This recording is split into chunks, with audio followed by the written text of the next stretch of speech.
Hello and welcome to Illuminate Your Truth. I am your host, Elena Isis, and it is just an honor to be here today. Thank you so much for tuning in. I've been so sick. This is day 1 of 3 days of laying in the bed. I had the worst food poisoning. I don't remember the last time I had food poisoning, but I've never experienced it like how I just did. Let me just say it was horrendous, and I couldn't really move much. Lots of stomach cramps, and I'm just really grateful to be okay right now. You know when you're sick, and while you're sick, you're like, I'm never gonna recover from this. I'm always gonna be like this. Why do we feel like that? Do you feel like we're never gonna get better? Why do we feel like we're never gonna be able to work out again? I don't get it, but I feel like how I felt before I was sick, and so I'm grateful. I will tell you, during that time, I had the most amazing visions, intense visions, and it was probably because of the fasting and the silence in my space, and who even knows. I've been having really intense visions for probably about 2 weeks now, and I'm talking about channeling, filling notebooks full of visions, of prophecies, of things that I know are going to happen, of things that I'm being called to manifest into my life. This past new moon really was powerful. I did a podcast episode about it, the Gemini new moon. Very powerful, but I'm really glad to be feeling better. So, what are we going to talk about today? Now, today's topic is extremely close to my heart. And I finally feel like it's time for me to open up about it. I've been a little nervous because I don't think I've always understood how to explain it to people. It's one of those topics where it's hard to explain, and you have to actually live it in order to be able to explain it. And so I've lived it enough to where I'm pretty sure that I could share this with you guys and give you all, hopefully, a pretty decent understanding about it, and if maybe you are one. All right, so the topic for today's episode. So the title is Sex as Sacred Ceremony, the Path of the Modern Sex Priestess. Yes, a sex priestess. And this is not a womb priestess. A womb priestess and a sex priestess, they have some similarities, but they are not the same thing. Just want to be clear on that. Today we're going to be talking about the sex priestess. This is a very sacred topic for me, and so we're going to do something a little different in this episode, and I'm going to say a little prayer. So I want you to put one hand on your heart, your right hand on your heart, your left hand on your womb. And I just want to welcome you all to this sacred space, and thank you for joining me today. Today we are going to be stepping into one of the oldest, most powerful, most misunderstood roles on the planet, the sex priestess. This episode is about a reclamation, a remembering of the ancient temples where women were not shamed for their erotic energy, but celebrated for it, where sex was sacred ceremony, where the body was an altar and pleasure was the offering. I'm honored to share this with you, not just from research or study, but from my truth, my lived truth. My great-grandmother was a sex priestess, also the goddess Isis, who walks with me. And I'm here to remind you that your sensuality is not sinful. It's divine. All right, let's begin. So, who is the sex priestess? I feel like the first thing we need to do is define her. And I'm going to try to define her in a way that you can understand, and the way that it means to me. So a sex priestess honors sexual energy as life force, a creative healing current.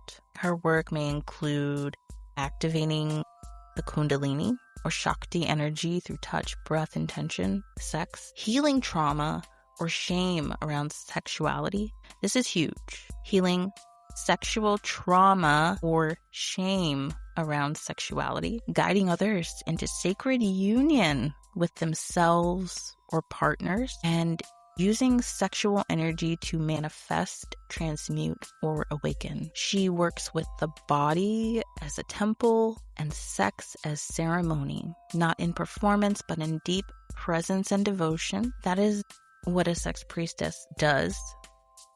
It's not all of the things, but these are the things that I've encountered along this sex priestess journey. If what I've just said resonates with you, you're probably a sex priestess. I say heavy on the healing traumas and the shame around sexuality because that was how it started for me. Actually, my mistake. It started by the activation of my Kundalini. So my first Kundalini activation happened during sex with my husband. We weren't married at the time. Actually, it was a really hard time for us because we were broken up at the time. We dated for about a year or two, and he left me to follow the Grateful Dead. He told me the day of that he was going to be leaving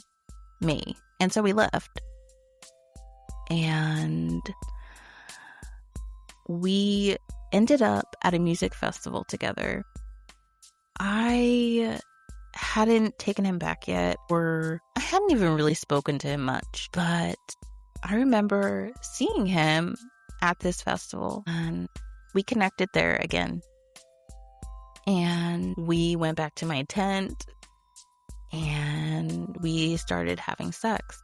And while we were having sex, I remember this jolt of energy. And I mean a jolt. It was insane. I've yet to ever feel it like how I felt it that day. I was having an orgasm and the energy just flowed. I felt my spine light up in this jolt of energy from the base of my spine all the way up to my crown. It lit up with energy. And after that happened, I had these visions, and I had a vision of him being my husband. I had a vision of us getting married and our kids, us having kids together. I didn't see my children. That was actually in another vision at another time, but I had this intense knowing that I was going to marry this man and that he was going to be the father of my children. And my body was shaking. I was literally a ball of mush at that point. I had no idea what was going on until after, when I put it together, and I was like, wow, I just had my first Kundalini awakening, and it occurred through sex. Nobody ever told me that. I didn't even know that it was possible. I had no clue that it was possible to awaken my Kundalini with sex. And come to find out, he is my husband, and we have 2 kids together, and we're madly in love. We've been together for going on 10 years now, and he's the literal love of my life. Like, I couldn't even imagine not having him in my life. He is my king. I worship him. I honor him, and I love him. And that was the first big moment of knowing, and sex was the spark of that. Now let's talk about healing trauma, shame around sexuality. Now, that also is a big ding, ding, ding in my book, because I was very traumatized with the energy around sex, because I was raised a Jehovah's Witness, which is a religious cult, and they say that sex is only for marriage, and you're not allowed to have oral sex. You're not allowed, even if you're married, you're not allowed to masturbate. You're not allowed to masturbate your partner. It's wrong. It's bad. You're not supposed to do it. It's unholy if you do. And so growing up, I was a very sexual person. I still am. That hasn't changed. But I was always told that it was wrong. I was always told that my sexuality, what I was doing, if I was masturbating, whatever I was doing was wrong. And so I'm not in that religion anymore. I'm 34 years old now, and I saw the trauma within me in my marriage when we were newly married, because I was not healthy sexually as far as my libido, wanting it. My self-concept around sex with my husband was totally off, and my self-concept around sex in general was totally off, especially with the masturbation part. Yeah, I'm going to get into how that changed and how I was able to open up and heal that. But next, let's talk about the next bullet point here, which is guiding others into sacred union with themselves or partner. So through sex, you can open up things for other people as well. And it makes sense because sex is a two-way street. I'm not the only one who can have my Kundalini awaken during sex. I'm not the only one who is having a spiritual experience through sex. Your partner may also experience these beautiful, higher energy activations as well. And you just knowing that it's happened to you and you carry that with you, and when you're opened up and free and safe and you feel comforted, you feel soft, you feel safe, you open up your energy to your partner, and your partner feels that, and your shift in energy can shift their energy, and they can end up having one of those higher level experiences during sex, and you can help them in their ascension just by being yourself, just by carrying the sex priestess codes of activation within you. The next bullet point here is using sexual energy to manifest, transmute, and awaken. Sex magic, so fun. What a fun topic. Using sex as a form of manifestation, so setting the intention before you have sex to manifest your dreams, to manifest deeper relationships, to transmute negative energy, to transmute trauma, using sex to awaken, like we spoke of, awakening the Kundalini. Sexual energy is a higher energy. But in order for us to experience this energy, we need to heal ourselves. And in order to heal ourselves, we need to be focusing on the heart chakra down. A lot of times in spirituality, you only hear people talking about the third eye and the crown chakra. I'm like, yo, we need to be going down, because once you go down, you get into the good stuff. I mean, the womb has all of the information that you need regarding your lineage, any kind of sexual trauma, shame. You really just gotta go down below and open up those dark, rickety ass doors. This isn't just for women. I say womb, I'm talking about men. Men have spiritual wombs. They're called haras. Ancient memories are stored there, and they can be used to heal. Our lineages have put those memories in us, and we are the keeper of memories. It's so fucking beautiful to know that you have the memories of your entire lineage in your body, in your sacred centers. Next here, I want to discuss the ancient temples and where this started, because this isn't a new practice. Like a sex priestess this is nothing new. This is something that has been happening since the beginning of time, and a lot of you know that I work with Isis. She's one of my main guides in this journey, especially the sex priestess, womb priestess journey. Isis, Hathor, they had temples. Also, sacred mystery schools, but these were temples where sex was a sacred rite. The body was thought to be divine, and orgasm a portal. There would be women in these temples, and they would sometimes be, we call them sacred prostitutes, but these women were trained as sex priestesses. They would be trained in the way of making love, but not just making love. It was the more about igniting the senses. So all the males who would come into these sacred temples, and not just any man could come into these sacred temples. They had to be chosen. You couldn't just walk in there and say, I want that girl, let's go. It was more of, we're going to choose you when you come in here. And it would either be one sex priestess or multiple sex priestess with a male. And they would massage you with oils. They would play music for you. They would give you a bath. They would sing to you. They would massage your body. They would do these very beautiful things to the men, and it would ignite their senses. They would rub them down with these oils, and the oils would have this beautiful scents, and it would just ignite the man's senses. And then they would pleasure the man.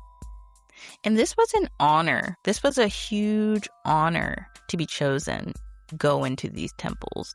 And because you were pretty much worshipped at these temples, sex priestess work involves a healthy relationship with men. And it involves worshiping men and loving them. And not being afraid to show them love. And not being afraid to take them to these higher places, to open them up to these higher frequencies, because that's what that woman would be holding within herself. She is the key, and she would be able to unlock that energy within him. It's beautiful. And so these ancient temples were places of ascension, of awakening, just in a different form. You know, we're not sitting and reading books and getting ascension that way. No, it's through sex. It's through sex. Now, I'm going to acknowledge a family member of mine, my great grandmother. She was a sex priestess. She actually woke me up to the fact that sex priestesses are in my family line, because I thought I was the only one. But she was telling me, no, I was too. She came through to me a few years ago. I have a podcast episode about it. I talk about her in my Healing Shame Sexual Guilt podcast episode. Check it out if that's something that you feel you need to listen to. But my great-grandmother was also a sex priestess, and I work with her very closely right now in my work. She always gives me tips. We talk, we laugh together. She lets me know how I'm doing with things, but she's always there to help. But she was also one. And then Isis, who walks with me. These women have changed my life. These women have brought clarity to something I had known zilch about, and I'm grateful for it. So you may be saying to yourself, what does that look like? Because we're not living back then. This is modern times. What does a sex priestess do? No, I'm not saying go be a prostitute. Definitely not what I'm saying. I just don't want anybody taking this out of context. But I know some of you are like, okay, how do I incorporate this into my life? Okay, I'm going to tell you a secret. No, it's not a secret. I've already talked about this on my podcast. My life has changed because of this new lifestyle called cock worship that I've added to. Well, I feel like it's a self-concept, but it's also a lifestyle, because it's not just one ritual to worship your man. It is literally cock worship. Like, you worship your man, you worship his cock, you honor him in every sense. You cater to his sexual desires every day. So what does that mean? So for me, I feel this responsibility, and I'm not saying responsibility like it's my responsibility and then there's all this pressure on me. No, I think of it as my responsibility because I'm married to give my husband orgasms every day. He can't go out and just have sex with other people. He's with me. And so I am honored to be able to give my husband orgasms every day. I look forward to it, actually, at the end of the day, coming together and helping release some stress from him. I think it's an honor to that is my job as his wife. And I honor that. I love that. I think that is the most beautiful thing in the world. I actually talk a lot about this in the book that I'm writing, called Awakening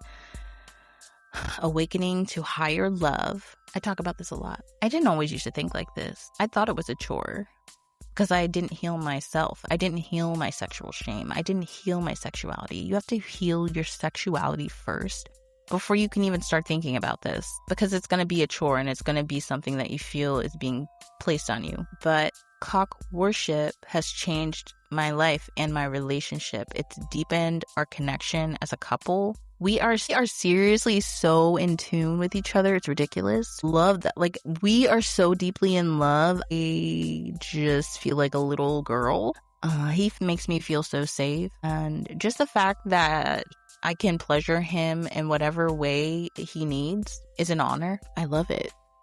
But I know that this lifestyle is a part of me being a sex priestess.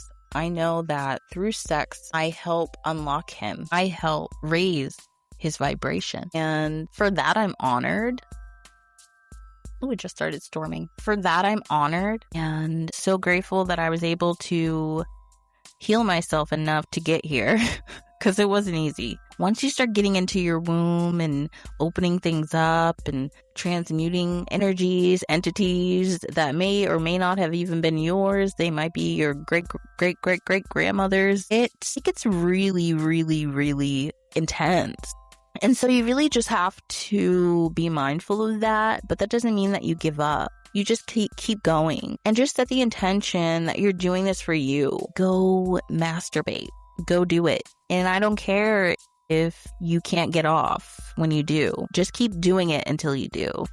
Sometimes you have to force yourself into, sometimes you have to make yourself do things that are uncomfortable. And you know what? That's life. You have to push past that because there's so much good on the end of this path. I'm just literally so blessed that I was able to see my way through it. So that's what that looks like for me in my lifestyle. I cater to my man. If he wants sex, I give him sex. And it's not like I'm not enjoying it. I love it. I love sex. And I'm getting pleasure too because he pleasures me as well. So it's not just me doing stuff. It's both of us taking care of each other and loving on each other and being intimate together. There is just nothing better than that. And so that's what my life looks like as a sex priestess. That's not everything, but that is a huge part of it.